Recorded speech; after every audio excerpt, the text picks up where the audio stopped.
பாபர் கோவிலை இடித்து கட்டினார் என்ற வதந்தியை பரப்புவதன் மூலம் மக்களிடத்தில் பிளவுகளை உண்டாக்கி அதன் மூலம் ஆதாயம் தேடுவதற்கும் இஸ்லாமியர்களுடைய பள்ளிவாசலை இடிப்பதற்கும் இன்றைக்கு பாசிச கும்பல் தயாராகிவிட்டது.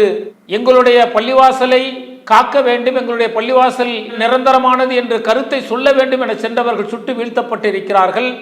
அஸ்ஸலாமு அலைக்கும் வரஹ்மத்துல்லாஹி வபரகாத்துஹு. கடந்த சில தினங்களுக்கு முன்பு உத்தரப்பிரதேசம் மாநிலத்தில் உள்ள சம்பல் என்கின்ற நகரில் சுமார் 500 ஆண்டுகால பழமையான பள்ளிவாசல் இருந்து கொண்டிருக்கிறது. சாஹி ஜமா மசூதி என்கின்ற இந்த பள்ளிவாசல் பல 100 ஆண்டுகளாக இஸ்லாமியர்கள் தங்களுடைய வணக்க வழிபாடுகளை செய்து கொண்டிருக்கின்றார்கள். இந்த பள்ளிவாசல் ஏற்கனவே கோவில் இருந்த இடத்தை இடித்து கட்டப்பட்டதாக விஷ்ணு சங்கர் செயின் என்கின்ற ஒரு வழக்கறிஞர் வழக்கை மாவட்ட நீதிமன்றத்தில் தொடுக்கிறார். யார் இந்த விஷ்ணு சங்கர் செயின் என்று சொன்னால், சில மாதங்களுக்கு முன்பு வாரணாசியில் அங்கு இருக்கக்கூடிய ஞானவாபி பள்ளிவாசலில் கோயில் இருந்தது என கூறி வழக்கு தொடர்ந்த நபர் தான் இந்த நபர். இவர் என்ன செய்கிறார் என்று சொன்னால், நவம்பர் 19ஆம் தேதி சம்பல் மாவட்டத்தில் இருக்கக்கூடிய சிவில் நீதிமன்றத்தில் இந்த சாஹி ஜமா பள்ளிவாசலுக்கு எதிராக ஒரு வழக்கை தொடுக்கிறார். எங்களுடைய கோயில் இடிக்கப்பட்டுத்தான் இங்கு பள்ளிவாசல் பாபரால் கட்டப்பட்டது என்ற ஒரு காரணத்தை வைத்து இவர் வழக்கை தொடுக்கிறார். இந்த வழக்கை விசாரித்த நீதிபதி ஆதித் என்பவர் ஒரு வாரத்திற்குள் அங்கு ஆய்வு செய்து அந்த ஆய்வுக்குழு தனக்கு அறிக்கையை வழங்க வேண்டும் என்று ஒரு நபர் நீதிபதி கொண்ட ஒரு கமிஷனுக்கு அவர் ஆணையிடுகின்றார். அவர்கள் அந்த பள்ளிவாசலை ஆய்வு செய்ய செல்கிறார்கள்.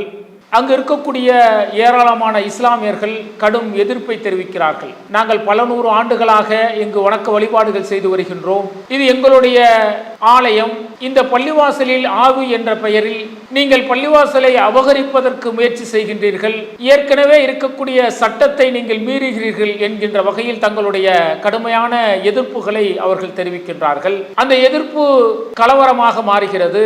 அந்த மக்களை அடித்து துரத்துவதற்கு காவல்துறை மிக கடுமையான சட்டத்தை வழிமுறையை கையில் அடிக்கிறார்கள். அங்கு இருக்கக்கூடிய அப்பாவி மக்களை சுட்டு விரட்டக்கூடிய நிகழ்வுகளை அன்றைக்கு காவல்துறை எடுக்கிறது. அதன் விளைவாக என்ன ஆனது என்று சொன்னால், 4 அப்பாவி இளைஞர்கள் படுகொலை செய்யப்பட்டிருக்கிறார்கள், சுட்டு வீழ்த்தப்பட்டிருக்கிறார்கள். பிலால் என்கின்ற நபரும் நயீம் என்கின்ற நபரும் கைவு என்கின்ற நபர்களும் காவல்துறையின் துப்பாக்கி சூட்டிற்கு பலியாகி இருக்கிறார்கள். தங்களுடைய வணக்க வழிபாட்டு தலங்களில் உரிமையை கோரக்கூடிய அந்த மக்கள் தங்களுடைய கோரிக்கையை முன்வைத்து தங்களுடைய எதிர்ப்பை ஜனநாயக ரீதியாக அவர்கள் எதிர்க்கக்கூடிய அந்த தருணத்தில் காவல்துறை துப்பாக்கியால் சுட்டு 4 நபர்களை சுட்டு வீழ்த்தி இருக்கிறது என்று சொன்னால், உத்தரப்பிரதேச அரசாங்கம் எந்த அளவிற்கு இஸ்லாமியர்கள் மீது அடக்குமுறையை செலுத்துகிறது என்பதை நம்மால் அறிய முடிகிறது. தொடர்ச்சியாக இஸ்லாமியர்களை அடக்குவதை மட்டுமே குறிக்கோளாக கொண்டு செயல்படக்கூடிய உத்தரப்பிரதேச அரசு இந்த பள்ளிவாசல் பிரச்சனையில் சுமூகமாக பேசி தீர்வு கண்டிருக்க முடியும். அந்த ஊராரோடு சுமூகமாக ஒரு நட்புறவை ஏற்படுத்தி ஒரு பேச்சுவார்த்தையை ஏற்படுத்தி அதன் பிறகு இந்த ஆய்வை மேற்கொண்டிருக்கலாம். ஆனால் ஆய்வு மேற்கொள்ளும் பொழுது மக்கள் எதிர்ப்பார்கள். அந்த எதிர்ப்பு வரும் பொழுது தங்களுடைய அடக்குமுறையை காட்ட வேண்டும் என்கின்ற நோக்கத்தோடு இவர்கள் செயல்பட்டதாகத்தான் இப்போது உள்ள நிகழ்வுகள் தெரிவிக்கின்றன. அந்த இறந்த நபர்கள் அப்பாவிகள் தங்களுடைய பள்ளிவாசல்களை ஆய்வு செய்ய வந்திருக்கிறார்களே, பாபர் மசூதி போல இதையும் இடித்து விடுவார்களோ என்கின்ற ஒரு அச்ச உணர்வோடு கூடியிருந்த மக்களிடத்தில் காவல்துறை அதிகாரிகளோ அல்லது மாவட்ட ஆட்சியரோ பேச்சுவார்த்தை நடத்தி ஒரு தீர்வு கண்டிருக்கலாம். ஆனால் அங்கு கலவரம் ஏற்பட்டு அந்த கலவரத்தின் மூலம் 4 நபர்கள் அப்பாவி உயிர்கள் இன்று சுட்டுக் கொல்லப்பட்டிருக்கிறது என்று சொன்னால், அங்கு இருக்கக்கூடிய பிஜேபி அரசு எந்த அளவிற்கு செயல்படுகிறது என்பதை நடுநிலையான மக்களை நீங்கள் உணர்ந்து கொள்ளுங்கள்.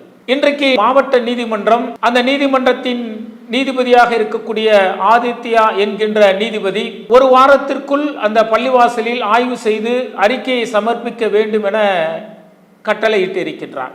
நீதிபதியாக இருக்கக்கூடியவர்கள் நீதியை நிலைநாட்ட வேண்டும். ஒரு நாடாளுமன்றத்தில் சட்டம் இயற்றப்பட்டது என்று சொன்னால் அந்த சட்டத்தின் அடிப்படையில் தீர்ப்புகள் வழங்கப்பட வேண்டும். தீர்ப்புகள் என்பது மக்களுக்காகத்தான்.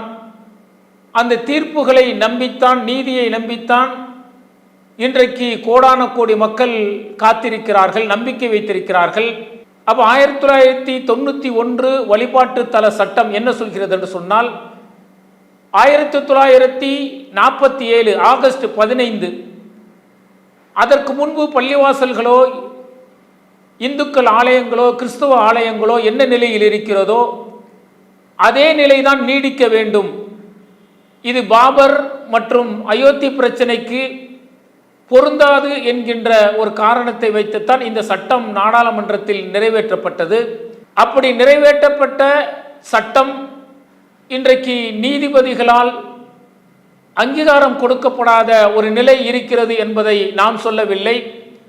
அலகாபாத் உச்ச நீதிமன்றத்தின் தலைமை நீதிபதியாக இருந்தவர் கோவிந்த் மாத்தூர் அவர் சொல்கின்றார், நாடாளுமன்றத்தில் ஒரு சட்டம் இயற்றப்பட்டது என்று சொன்னால் அந்த சட்டத்தை மதிக்கக்கூடியவர்கள் நீதிபதிகள்.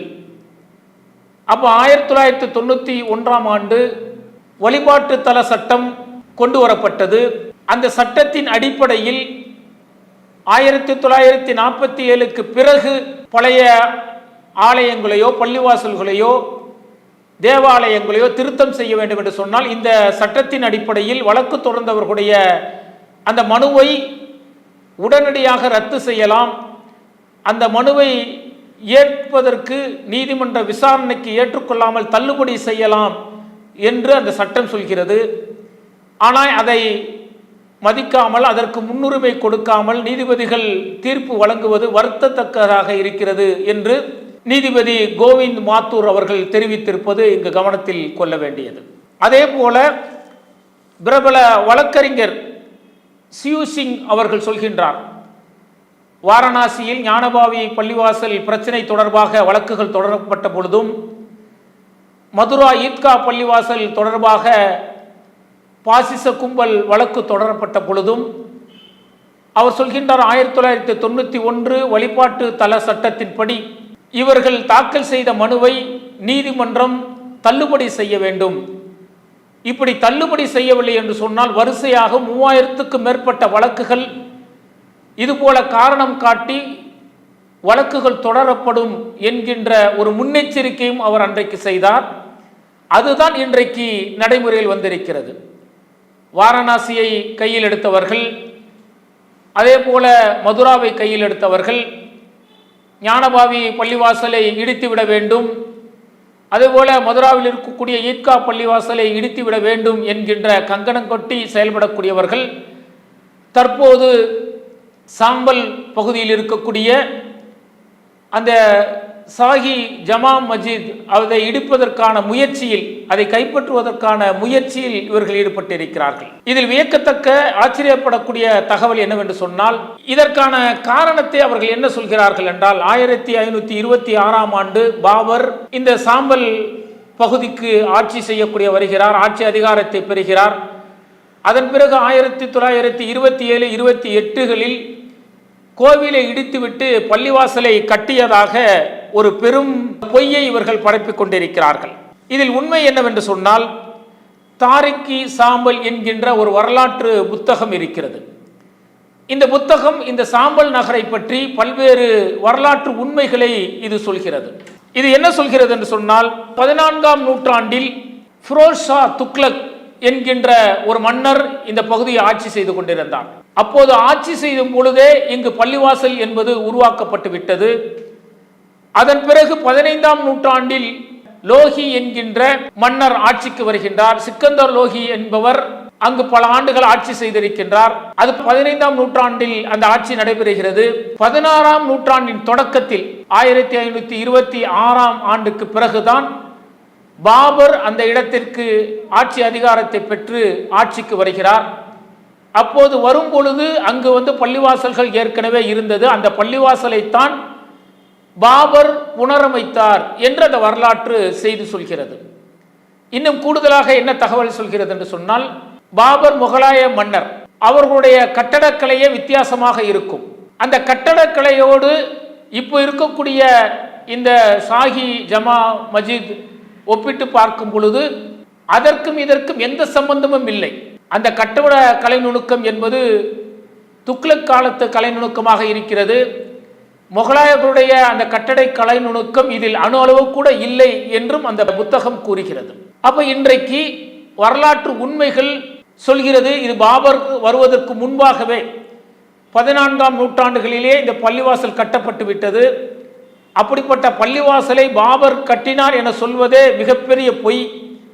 பாபர் கோவிலை இடித்து கட்டினார் என்று வதந்தியை பரப்புவதன் மூலம் மக்களிடத்தில் பிளவுகளை உண்டாக்கி அதன் மூலம் ஆதாயம் தேடுவதற்கும் இஸ்லாமியர்களுடைய பள்ளிவாசலை இடிப்பதற்கும் இன்றைக்கு பாசிச கும்பல் தயாராகிவிட்டது என்கின்ற கருத்தும் இன்றைக்கு எதிர்க்கட்சிகளாலும் நடுநிலையான மக்களாலும் இன்றைக்கு முன்வைக்கப்படுகிறது. அப்ப இன்றைக்கு இந்த பாசிச சிந்தனை கொண்டவர்கள் செய்த விளைவின் காரணமாகவும் நீதிமன்றத்தில் இருக்கக்கூடிய நீதியை வழங்கக்கூடிய மாண்புமிகு நீதிபதிகள் நாடாளுமன்றத்தில் இயற்றப்பட்ட அந்த சட்டத்திற்கு முக்கியத்துவம் கொடுக்காததன் விளைவாகவும் இன்றைக்கு வாரணாசி பள்ளிவாசலை தொடர்ந்து மதுரா பள்ளிவாசலை தொடர்ந்து சம்பல் பள்ளிவாசலில் இந்த வழக்கு இன்றைக்கு அப்பாவி 4 உயிர்களை பறித்திருக்கிறது.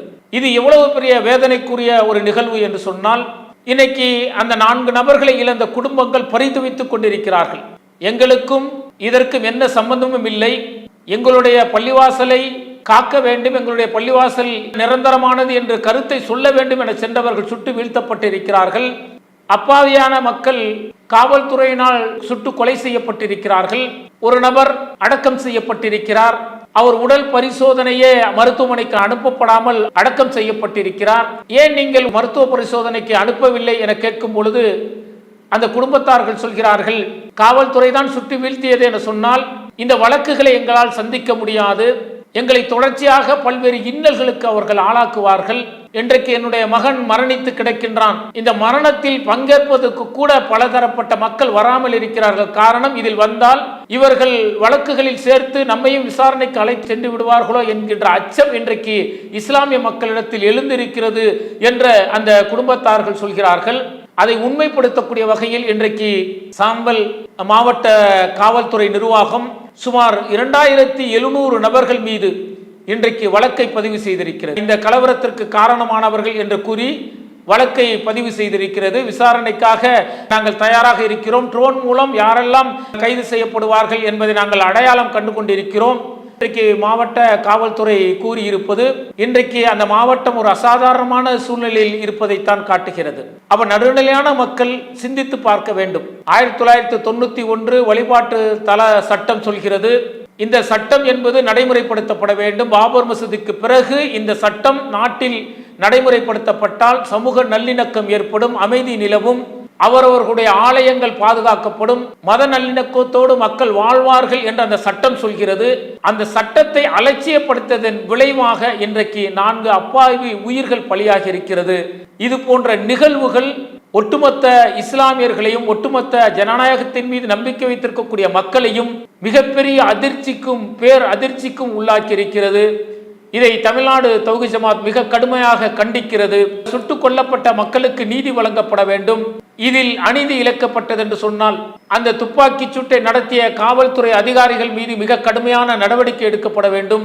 ஊபியில் தொடர்ந்து சிறுபான்மையினர்களை அடக்கக்கூடிய, சிறுபான்மையினர்களை ஒடுக்கக்கூடிய பல்வேறு அடக்குமுறைகள் நடந்து கொண்டிருக்கிறது. பல நூறு அப்பாவி இஸ்லாமியர்கள் கொலை செய்யப்பட்டிருக்கிறார்கள், தலித்துகள் பாதிக்கப்பட்டிருக்கிறார்கள், படுகொலை செய்யப்பட்டிருக்கிறார்கள். இதையெல்லாம் கவனத்தில் கொண்டு உத்தரப்பிரதேச அரசாங்கம் இன்னும் ஆட்சியில் இருக்க வேண்டுமா என்கின்ற ஒரு மிகப்பெரிய கேள்வி மக்களிடத்தில் எழுந்திருக்கிறது என்பதை இந்த நேரத்தில் நாங்கள் பதிவு செய்து கொண்டு, நடுநிலையான மக்கள் இது போன்ற பாசிச சிந்தனை கொண்டவர்களுக்கு, இணக்கமாக இருக்கக்கூடிய மக்களிடத்தில் பிரிவினை உண்டாக்கக்கூடியவர்களுக்கு சரியான பாடத்தை புகட்ட வேண்டும் என்பதையும் இந்த நேரத்தில் நாங்கள் தெரிவித்துக் கொள்கின்றோம். அஸ்ஸலாமு அலைக்கும் வரஹ்மத்துல்லாஹி வபரகாத்துஹு. இஸ்லாம் மற்றும் சமுதாய செய்திகளை அறிந்து கொள்ள தமிழ்நாடு தௌஹீத் ஜமாஅத் யூடியூப் பக்கத்தை உடனடியாக சப்ஸ்கிரைப் செய்து கொள்ளுங்கள். மேலும் பெல் பட்டனையும் கிளிக் செய்து கொள்ளுங்கள்.